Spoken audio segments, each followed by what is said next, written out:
Welcome to another episode of the Doctors Building Wealth podcast. Today, Kenji and I are going to be talking about some patterns that we have seen that lead to success in our mastermind, EB Pro. And we wanted to share these with you because we have such a great opportunity to watch people build their real estate portfolios really closely over the course of a year in our mastermind. And what we've seen are there's some distinct patterns that people use that give them a lot more opportunity to have success. And we wanted to share those patterns with you because we wanted to give you a clear vision of how to get real estate success and what are some of the most important pieces that you need to apply consistently to be able to get that result. EB Pro is pretty amazing and the members are pretty amazing. They've done some really cool things this year. So at Semi-Retired ND, we focus on helping high-income earners like you achieve financial freedom through real estate investing. Most people start with our course called Zero to Freedom, and this is a 7-week course that teaches you the foundation of real estate investing. So the one-liner that I like to use to describe the program is, it's the course that's going to teach you how to confidently buy great deals. Once people complete the course, they can join our membership site called Empire Builders.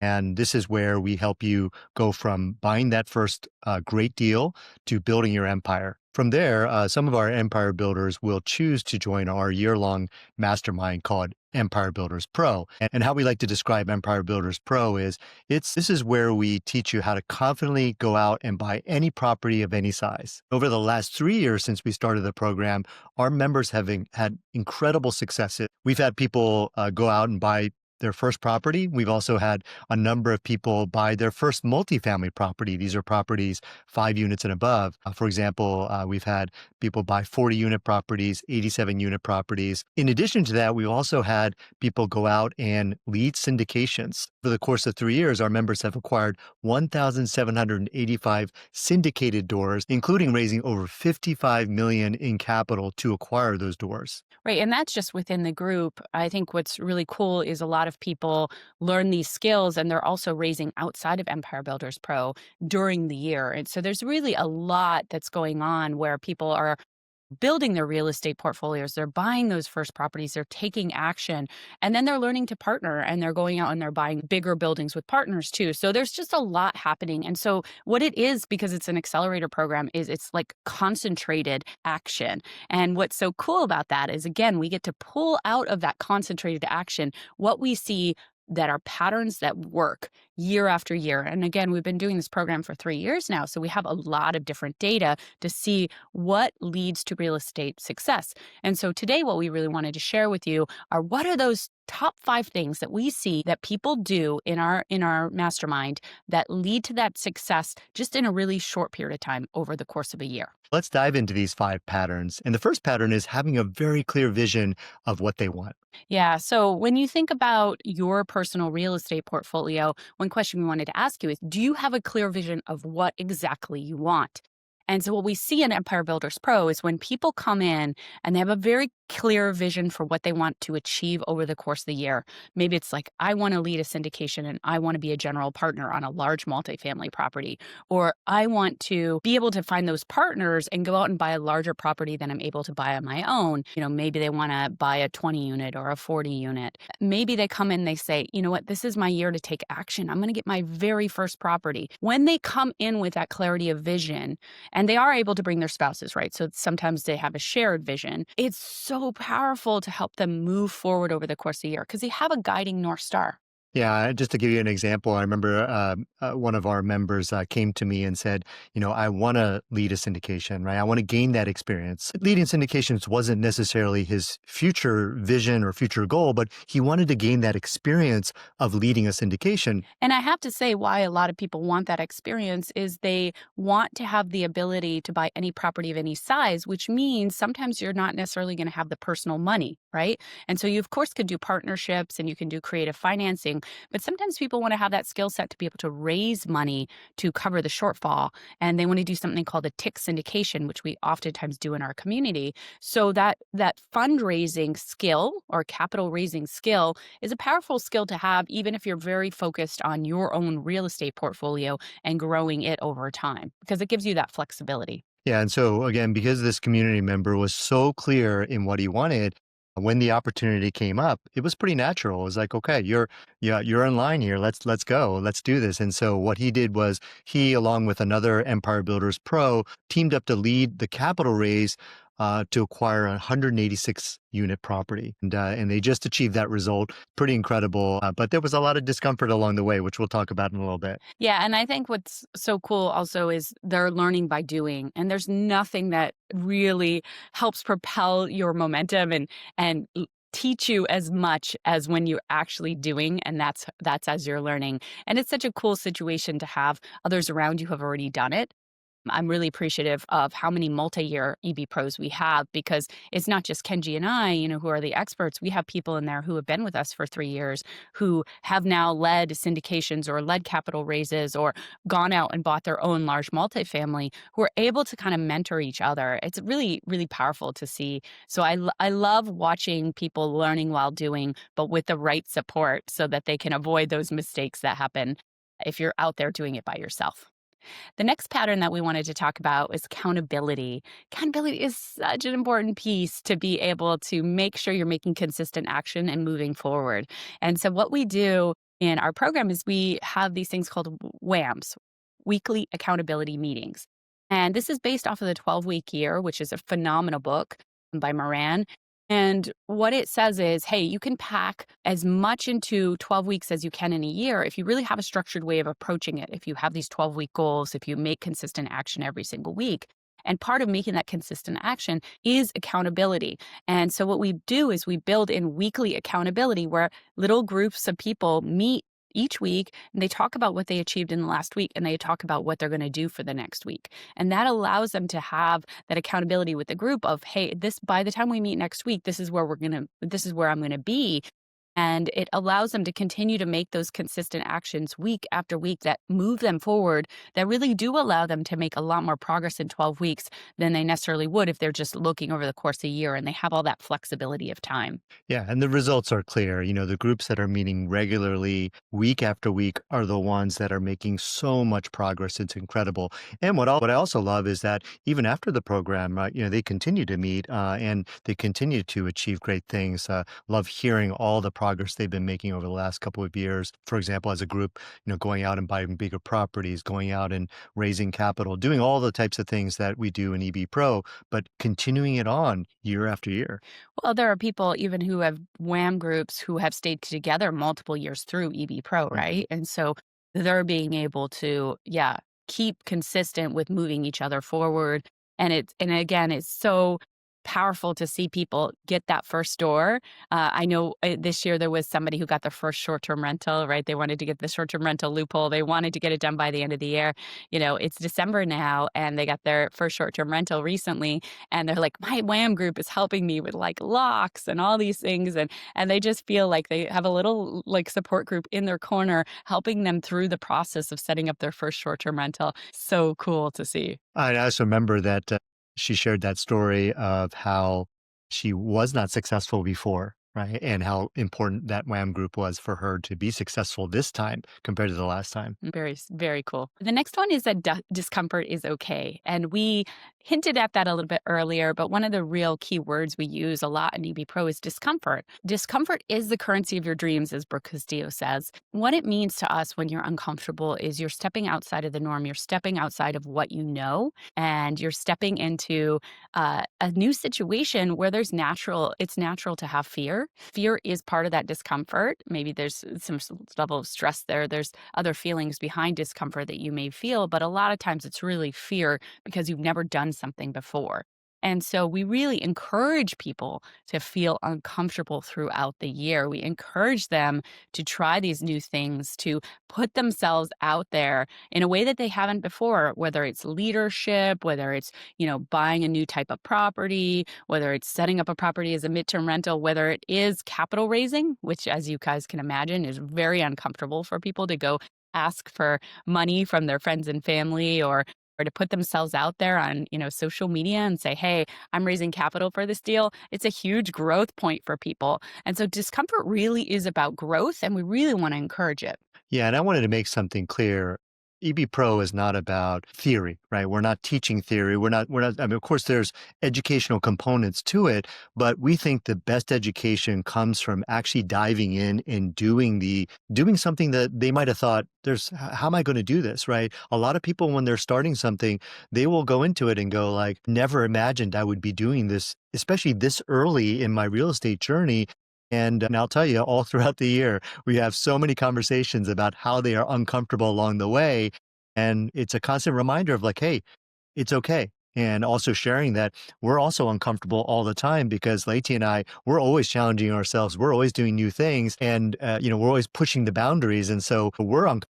And, I think that helps, right? For them to kind of see, given where we are, that we're still uncomfortable. And that encourages them to kind of keep pushing through that. Again, the discomfort is fine. Courage is what's really needed in those moments to push through and keep going. Yeah, if you've taken Zero to Freedom before, you probably remember those first phone calls you made to property managers to screen them, or the first phone calls you made to contractors. I think that's a big fear point that a lot of people have, and they feel really uncomfortable. And, once they've done it a couple times, once they have somebody say, "Boy, you really sound like an experienced real estate investor. You really understand the terminology. You have real clarity on what you're looking for." Then they start to feel that confidence. But those first calls that feel very, very awkward and they have that discomfort. It's the same thing, right? It's continuing to put yourself in a situation that makes you uncomfortable. And that leads to growth, okay? Because if you do it once and you stop there, you'll get comfortable, yes, but you're not continuously growing and learning new things. And we want to encourage our community to put themselves in uncomfortable situations because they are growing and learning. And it's increasing that threshold of control for you over time, where you know how to handle a certain amount of things. You put yourself in an uncomfortable situation that's outside of that threshold of control. You've never done it before, and all of a sudden you do it, and now that threshold of control grows. And that's what all of you guys have done who have gone out and bought your first properties. You've put yourself in uncomfortable situations. You've got your first property, and my goodness, the second and third and fourth property is so much easier because you've already done it once. And so there's a lot less discomfort. But discomfort is part of doing anything new. Have continued discomfort over time, just like Kenji and I continue to put ourselves in uncomfortable situations if you choose it. And it's a deliberate choice, and it's something that you get kind of almost used to dealing with a fear, and you say, "Oh, there it is. There's the discomfort. There's the fear." And it doesn't stop you anymore. You just continue to move through it. And that's one of the cool things we've kind of seen over time in ourselves and then also in the group. Now, the fourth pattern that we see really leads to success is people who show up consistently. Yeah, the people who are there every single call, right? And we have people in our community that are not only there for every EB Pro call, they're there for every Empire Builders call, right? And we have people in our community who actually reboot Zero to Freedom. So they come to multiple Zero to Freedoms, right? So there's so many different ways to show up consistently and take action. And when you do that, I think the natural result of it is you are actually taking consistent action. You are creating those relationships, which we'll talk about next, because you're the person who's showing up, who's being there, who's contributing to the community. And so you become very much recognized as a member of the community who can contribute to others, who really is a leader in that community. And then not only that, of course, you're learning every time you show up. You're gathering a pearl from either us or somebody else in the community. And so you are growing as an individual. About it. This is not something that requires some special talent or a certain level of intelligence. Showing up is something so under your control, right? You just decide that I'm going to show up on these calls. And when we have these in-person retreats, which are really incredible experiences that we create within EB Pro, just showing up to those, right, is more than half the battle, I think. And so again, when it becomes who should get this next opportunity, it becomes very clear. It's the people who are showing up consistently. Well, and it's not just because they're there before that. You're also looking ahead and saying, okay, who's going to continue to show up consistently once we give them this opportunity? Yeah. So right now in EB Pro, right, we're doing this raise for a 230 unit in Kansas City. And Kenji's given the opportunity to everybody to come in and do due diligence together. So they have an LOI accepted, and they're going to move through the whole due diligence process of a 230 unit, which is a consistent, huge amount of work. And is going to take a long period of time. Oftentimes, if this gets done in 3 months, I'm going to be impressed. Sometimes this can take 6 months. We've had situations where we did due diligence for almost a year on a property. So it takes some time and there's work involved. And everyone has the opportunity to join it and to go through the process of it. And it's probably going to be weekly calls, if not more frequently. And it's going to be a question of who shows up consistently, volunteers to do some work, who shows up and has done the work, right? Rather than has excuses for why they didn't get it done or didn't get it done. And that's going to give people opportunities to be able to be on the general partner team down the road. Because again, people watch who shows up and who delivers the outcomes that they say they're going to deliver. And actually, all of the ones that we're covering today, they're all under your control, okay? Not just showing up consistently, but also discomfort and putting yourself in uncomfortable situations, that's under your control. Accountability, that's under your control, right? You put yourself in a situation where people are going to keep you accountable and you say, hey, yeah, I want this. And then having clear result in mind or a vision of where you want to go, that's also just something you have to decide. All of these are just simply a decision you make, and then you have the discipline to follow through. The execution is so key. It's a decision, it's execution. That's the pattern here. The next pattern, and the last one is contribution leads to opportunity. And the idea behind and contribution is all about giving. And people who give more than they take, for example, what that does is it builds trust, and that leads to better relationships, and better relationships leads to more opportunities. Yeah, when you come and you're not asking for something from somebody, or you don't need something from somebody, but rather you're coming and and you're walking alongside them, and you're there to help support them, or if they have something they need help with, you're the person who volunteers, or you're the person who knows somebody, and you can make the connection. When you come and you lead from contribution and giving first, it changes the whole dynamics of the relationship, and people don't feel like you need something from them, and it becomes a lot more equal partnership. And I love seeing people in our community, because our community is so focused on abundance and contribution and connection, and it's really the most beautiful community I can even imagine. I know I'm biased, but it almost brings me to tears every time I talk about our community, because I love them so much and I love how much they give to each other. And so this is a natural part of what a lot of people in our community do. But it's a pattern we've seen, is those who come and contribute and help others are the people that they want to choose when they have that great deal, right? And they say, hey, I have a 40 unit and I need two co-owners. I want to bring a little group together. Who are they naturally going to think about? This is common sense. They're going to say, oh my gosh, so and so, I've formed such a deep relationship with them. They've always been there to help me. I know their skill sets, right? Because I've interacted with them so many times. We had that really great dinner that I did at our in-person 2-day event. And we had such a good opportunity to bond over our families or whatever. People work with people that they like, period. So if you can be an individual who can come authentically, right? Authentically is a key, not giving because you're expecting to get something from them, because people feel that. They really have a sense of it, but authentically give just because it's part of who you are. And you are all naturally this way. You just have to tap into it. So authentically give to others, authentically care about others, spend the time to really get to understand people, understand what human needs they have, who they are, what make them tick. Not only is that going to help you down the road as you partner together, because you really understand them, and you can make sure to really appreciate all the skills and the things that they bring to the partnership, but it's also going to help you get in partnership or get together and share opportunities or deals as well in the very beginning, because you have always led in a way that makes them show that you care, or makes them feel and know that you care about them. Yeah, and I wanted to talk a little bit about partnerships because it's a really big part of EV Pro. It's how you can scale into these bigger properties, and sometimes it's a very practical point, which is that a lot of commercial lenders they will not lend to you if you don't have at least 3 years of experience with buying properties that are 5 units and above. And in that situation, you need to go out and get a partner.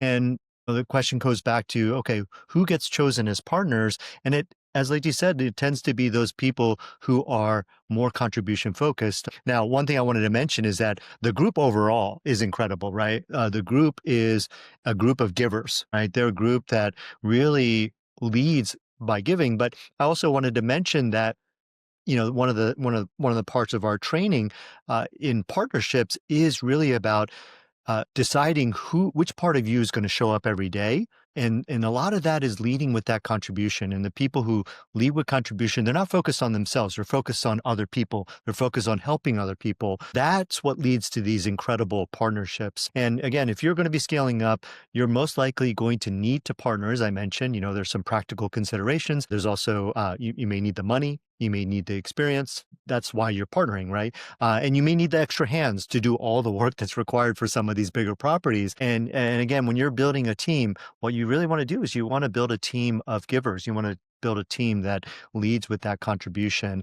And again, those are the types of people that people are pulling into these deals, are those people who are not focused on themselves, but are focused on others. Yeah, and focus on the greater goal, right? Have clarity on the greater goal, which is taking us back to number one, right? They want to partner with people who have a clear vision of what they want and what they want for that property and what they want for that partnership. They want to focus on people, or they want to partner with people who are accountable, right? Who do what they say they're going to do and continue to show up and show up at all the meetings, and who are willing to put themselves in uncomfortable situations where they don't know what they're doing, but they're going to figure it out. And they have that inner resourcefulness of like, I'm going to go find the right people to help me, or I'm going to dive in and I'm going to figure it out. I'm going to ask questions when I who show up consistently. So all those other pieces are really important pieces as you look for your partners. Now, of course, partnerships sometimes can have complications. It's really important to understand partnerships, to have the right contracts in place for partnerships.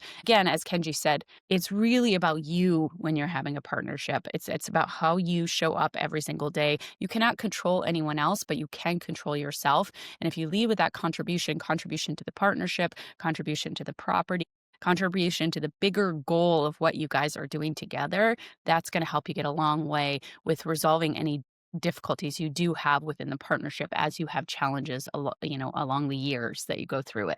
So those are those 5 patterns, right? Clear result in mind, accountability, discomfort is okay, showing up consistently, and contribution is leading to opportunities. So those are really core things that we see in our mastermind, and I will say in our membership as well, that lead to people to have real estate success consistently and to go so much faster, to go so much farther, and to go so much farther faster. And that's really what we're here to talk about, right? Is fast fire. That's getting to financial independence, financial freedom as fast as possible, not doing it in 30 years, doing it in maybe 5 years, doing it in maybe 10 years. So you really can enjoy your life and your time with your family and have that time freedom to be able to live the life you love. Because that's what we're all about here at Semi-Retired MD, is helping you build a life you love.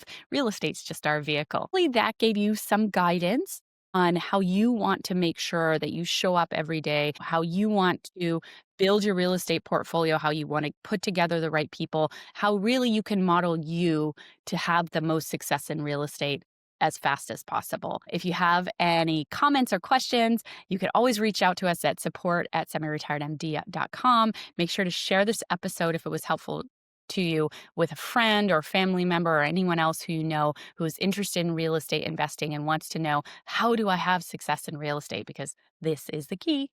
Okay, we'll see you next episode.